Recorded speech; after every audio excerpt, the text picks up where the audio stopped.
Bem-vindos, exploradores em busca de sabedoria, para uma reflexão serena sobre nossas vidas. No meio da constante marcha do tempo, reside um mistério profundo, o enigma do eu. Hoje, nos aventuramos em uma jornada não pelo mundo, mas dentro de nós mesmos, à maneira dos estoicos. Para compreender o universo, é preciso primeiro compreender a si mesmo. Mas o que realmente significa conhecer a si mesmo? Será o reconhecimento de desejos, medos, ou talvez a aceitação da efêmera existência? Juntos, exploraremos essas questões, olhando através da lente da sabedoria estoica. Em suas percepções atemporais, encontramos as chaves para a autoconsciência, tranquilidade e talvez a própria essência do ser. Então pergunto a vocês, estão prontos para a jornada interior, para desafiar suas percepções, enfrentar o desconhecido e descobrir a verdadeira natureza de seu ser? Vamos começar com o princípio número 1, o espelho dos outros. No coração da antiga Roma, vivia um jovem chamado Casas, cujo espírito era tão ardente quanto o sol romano. Apesar de nobre por nascimento e corajoso de coração, Casas frequentemente se deixava levar pela raiva e pelo julgamento. Ele via o mundo em preto e branco com pouco espaço para os tons intermediários. Um dia, ao caminhar pelo movimentado mercado, sua raiva se inflamou contra um comerciante que acidentalmente esbarrara nele. As palavras ríspidas de Casas atraíram uma multidão, e entre eles estava um sábio filósofo estoico chamado Guasgas, conhecido por sua calma e pensamentos perspicazes. Aproximou-se de Casas com um sorriso suave e disse: Casas, por que permites que teu fogo interior te consuma assim? O mundo age como um espelho, refletindo o que está dentro de nós. Sua raiva revela mais sobre você do que sobre o mundo. Surpreso com as palavras de Gas, Casas zombou. O que você sabe do meu fogo interior, velho? Gas respondeu calmamente. Eu sei o que Marco Aurélio, o sábio imperador estoico, disse uma vez. Tens poder sobre tua mente, não sobre eventos externos. Compreenda isso e encontrarás força. Sua raiva não prejudica o mundo, Casas, mas nubla seu julgamento e a paz.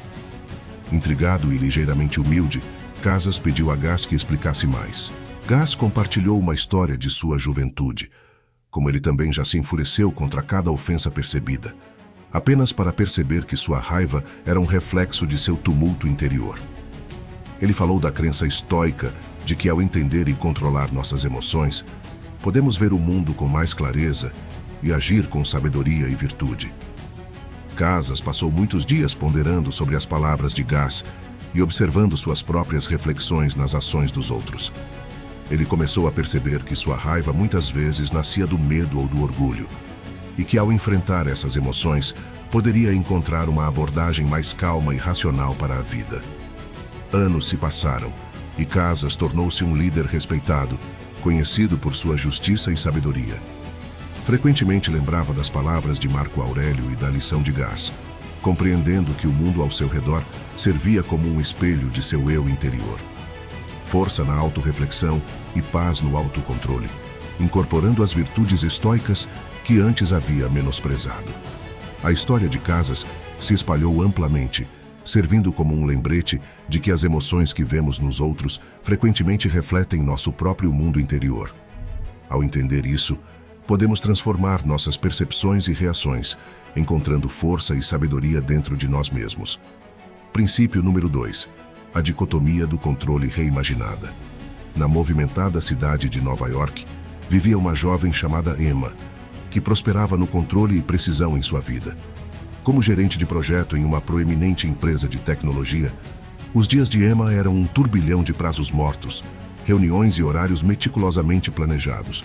No entanto, apesar de seu sucesso, ela frequentemente se sentia sobrecarregada, como se estivesse constantemente lutando contra uma maré implacável. Numa noite de outono, Emma se viu trabalhando até tarde novamente, o brilho de sua tela de computador sendo a única luz no escritório. Uma mensagem apareceu de seu irmão, um homem sereno e ponderado que havia abraçado a filosofia estoica. Era uma citação de Marco Aurélio. Tens poder sobre tua mente, não sobre eventos externos. Compreenda isso e encontrarás força. Essa citação tocou Emma profundamente. Ela percebeu que, em sua busca por controle sobre todos os aspectos de sua vida, estava ignorando um ensinamento fundamental dos estoicos: a distinção entre o que podemos controlar e o que não podemos. Na manhã seguinte, ao caminhar pelo Central Park, Emma refletiu sobre esse ensinamento. Pensou sobre suas reações aos elementos imprevisíveis de seus projetos, sua frustração quando as coisas não saíam como planejado e sua constante ansiedade em alcançar a perfeição. Naquele momento de reflexão, decidiu reimaginar sua abordagem ao controle. Emma começou a focar no que estava dentro de seu controle, suas respostas, suas ações e sua mentalidade. Ela começou a aceitar que eventos externos, como as ações de sua equipe ou mudanças repentinas no escopo do projeto, muitas vezes estavam além de sua influência direta. Essa mudança de perspectiva trouxe uma sensação renovada de calma e eficácia ao seu trabalho.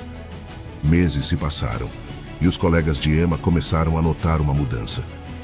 Ela ficou conhecida por sua postura composta, mesmo diante de desafios inesperados. Emma descobriu que, ao aceitar os limites de seu controle, conseguia responder de maneira mais criativa e adaptativa às situações. Um dia, a equipe de Emma enfrentou um problema crítico. O lançamento de um grande produto estava em risco devido a um contratempo com um fornecedor. Em vez de sucumbir ao estresse, Emma avaliou calmamente o que podia controlar. Ela reorganizou as prioridades da equipe, comunicou-se transparentemente com os clientes e explorou soluções alternativas. Sua abordagem tranquila inspirou sua equipe e, juntos, navegaram com sucesso pela crise. No final bem-sucedido do projeto, Emma compartilhou sua jornada com a equipe, enfatizando o princípio estoico de focar no que se pode controlar e aceitar o que não se pode. Citou novamente Marco Aurélio, as mesmas palavras que a haviam inspirado meses atrás, e explicou como essa filosofia havia transformado sua abordagem ao trabalho e à vida. A história de Emma ressoou com seus colegas, muitos dos quais enfrentavam suas próprias lutas com controle e estresse. Sua experiência tornou-se uma fonte de inspiração, um testemunho moderno da sabedoria atemporal do estoicismo e do poder de compreender e abraçar a dicotomia do controle. Princípio número 3. O silêncio estoico. Na antiga cidade de Atenas, vivia um renomado orador chamado Demétrio, conhecido por sua eloquência e discursos persuasivos. Demétrio era um homem das palavras, prosperando na movimentada ágora e nos debates animados da cidade, mas sentindo um vazio não dito no meio de seu reconhecimento. Um vazio que as palavras não podiam preencher. Um dia, enquanto caminhava ao longo das margens do rio Ilisso, Demétrio encontrou um filósofo estoico chamado Cis. Cis era um homem de poucas palavras, mas sua presença era tão imponente quanto a dos oradores mais apaixonados. Intrigado por essa figura silenciosa, Demétrio se aproximou, ansioso para se envolver em um discurso intelectual. No entanto, Cis ofereceu algo inesperado. Ele falou suavemente, citando Marco Aurélio: "Silencie na maior parte do tempo. Ou, se falar, diga apenas o necessário e em poucas palavras." Ele propôs um desafio a Demétrio: abraçar o silêncio por uma semana, ouvir e observar sem falar. A princípio, Demétrio estava cético. Como o silêncio poderia ser mais poderoso do que a fala? No entanto, o vazio dentro dele o instigou a aceitar o desafio. Por uma semana, Demétrio percorreu as ruas de Atenas com sua voz em silêncio, seus ouvidos e olhos abertos para o mundo ao seu redor. No silêncio, começou a ouvir o não dito, o esforço dos trabalhadores, o riso das crianças, os sussurros do vento. Observou as expressões sutis de seus colegas atenienses, suas alegrias e tristezas, esperanças e medos. Na tranquilidade, Demétrio descobriu um mundo que nunca conhecera, um mundo que suas palavras sempre haviam afogado. Conforme os dias passavam, encontrou uma paz profunda em seu silêncio. Percebeu que, em sua busca interminável por eloquência, havia perdido a essência da verdadeira comunicação, a capacidade de ouvir e se conectar profundamente com o mundo ao seu redor. Quando a semana chegou ao fim, Demétrio voltou a Cis como um homem transformado. Falou de sua jornada no silêncio, de como tinha aberto seus olhos e coração para a beleza e a dor da vida. Aprendeu a ouvir não apenas o mundo, mas também a voz silenciosa dentro dele, orientando-o para a sabedoria e compaixão. Cis assentiu com um sorriso conhecedor nos lábios. Ele havia visto a transformação em Demétrio, de um homem de palavras a um homem de sabedoria. Cis lembrou Demétrio das palavras de Marco Aurélio, instigando-o a levar as lições do silêncio para sua vida como orador. Demétrio tornou-se uma das figuras mais respeitadas de Atenas, não apenas por sua eloquência, mas por sua sabedoria profunda e empatia. Compartilhava frequentemente sua experiência do silêncio estoico, ensinando aos outros o poder de ouvir e a beleza do não dito. Através de sua jornada, Demétrio incorporou a crença estoica de que a verdadeira compreensão e conexão não vem de uma multiplicidade de palavras, mas da profundidade do silêncio e da disposição de ouvir o mundo e a si mesmo. Princípio número 4. O espelho da virtude. O princípio do espelho da virtude, do ponto de vista estoico, é uma ferramenta profunda para a autocompreensão e realização pessoal. É uma jornada reflexiva contínua que orienta você a viver uma vida de virtude, integridade e propósito.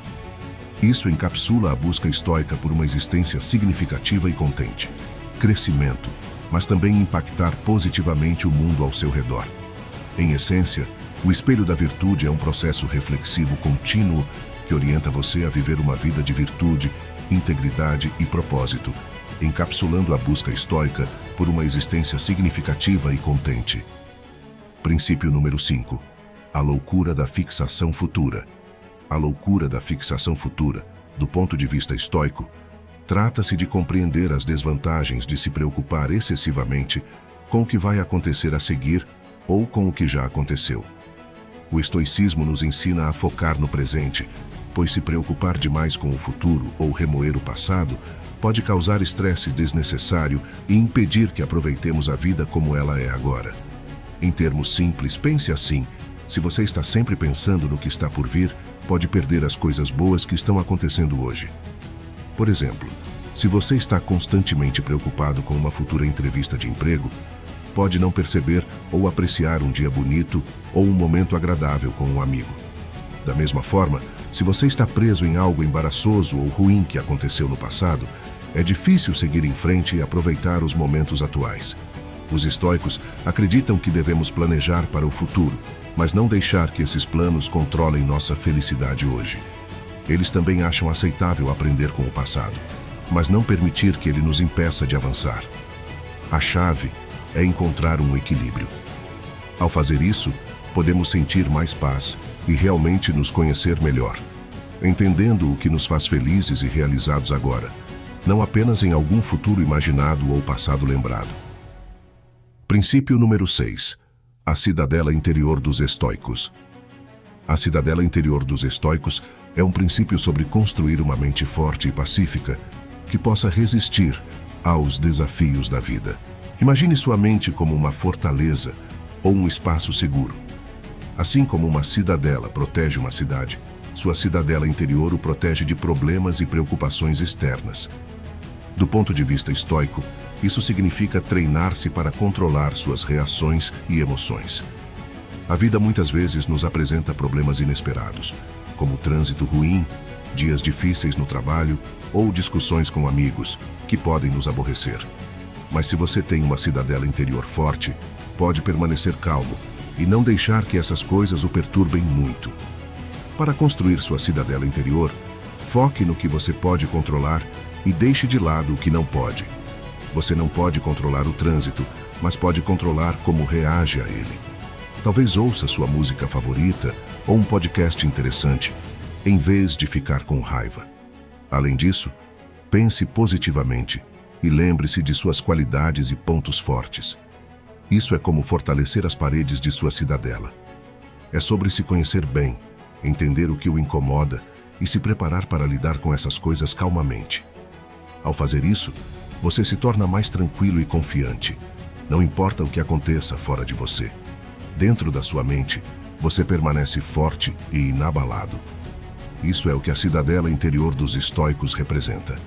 Construir um eu interior resiliente e pacífico. Nos sussurros do passado e nos ecos do presente, viajamos pelas profundezas do estoicismo para nos entendermos. Assim como as estrelas guiam o marinheiro por mares desconhecidos, que esses princípios o guiem através da viagem da autodescoberta. Mas lembre-se, A jornada interior é interminável, uma parte tecida no próprio tecido do nosso ser. Contemple essas lições. Abrace-as e permita que iluminem os corredores de sua alma. Se a sua busca por uma compreensão mais profunda da filosofia estoica trouxe você até aqui, então não há momento mais apropriado para aprofundar essa jornada. Dê um passo à frente e clique no link disponível nos comentários. Lá, você encontrará uma riqueza de recursos e conteúdos exclusivos que serão seus guias no caminho da sabedoria estoica. Não deixe escapar essa oportunidade única. Agora, mais do que nunca, é o momento de moldar sua vida de acordo com os princípios estoicos que ressoam com você. Não esqueça de curtir, comentar, compartilhar, se inscrever no canal e ativar as notificações. Obrigado e até o próximo vídeo.